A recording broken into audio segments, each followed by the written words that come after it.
We are in a branded world.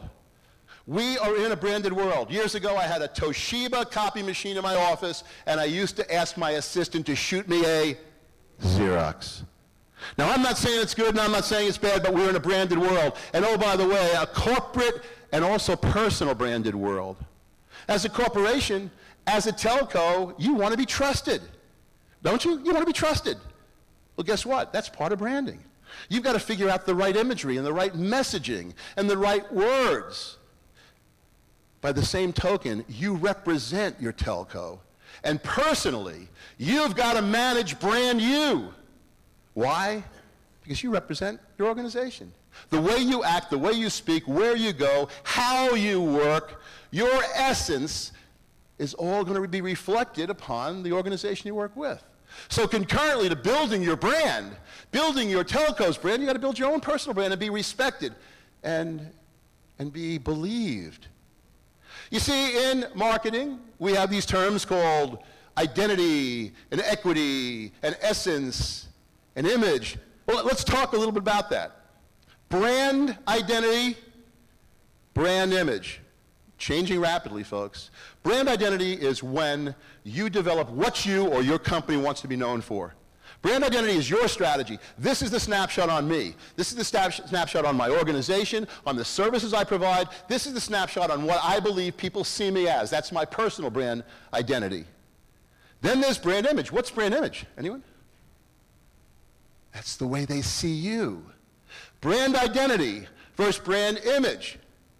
It's nice for you to think that you work very hard to make your telco looked upon as being innovative, visionary, caring, communicative, whatever it is. But that's fine. That's your brand identity. You got to step outside yourself. Henry David Thoreau said, could a greater miracle take place than to look through another's eyes for an instant? How do your constituents look upon you? They're always gouging. They're always raising their prices. They're inconsistent. I have to wait on the phone for hours to get a representative. I mean, on and on. Brand identity. Now, an exercise I'd throw at you personally and professionally is write down 8 or 10 things you believe define your identity. If it's personal, it could be caring, empathetic, witty, cerebral, right? Now go to 8 or 10 friends, relatives, and say, look, you're not going to hurt my feelings. Write down 10 words you think about when you think of me, or you think of my company, or you think of my product. And folks, if you put witty and they put dull, if you put smart and they put stupid, if you put cerebral and they said, yeah, whatever, you've got what we call a brand disconnect. And whether the brand disconnect is about your company, your services, or you personally with managing your own brand, that's critically important. So I'll give you one quick story. Move on and get to closure.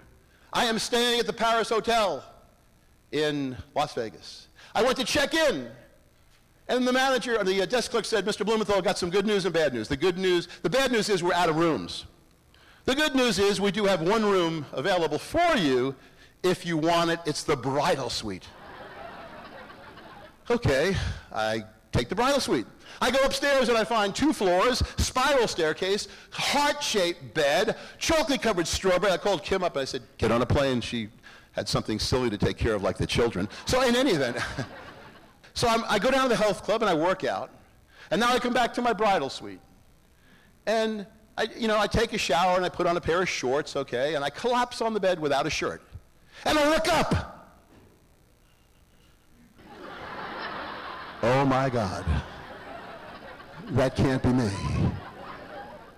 My brand identity was my head on Lou Ferrigno's body. I looked up, I called my wife up. I called the manager first and said, I need to get out of this room. He said, why? I said, I cannot sleep with that guy. He said, I'm sorry, it's either here or Caesars. So I called Kim up and I said, I know you know I'm in Las Vegas. I know you know I'm in the bridal suite. But I have to ask you a question. What do I look like with my shirt off? And she responded with, what are you doing? But that's a clear example of brand identity versus brand image. Now, when you go back, here's one thing you could do Wednesday morning, 9 a.m., is turn around and list those 5 or 6 or 8 postulates that you believe your telco stands for, what your brand stands for. Then go out and talk to folks and ask them what they believe you stand for.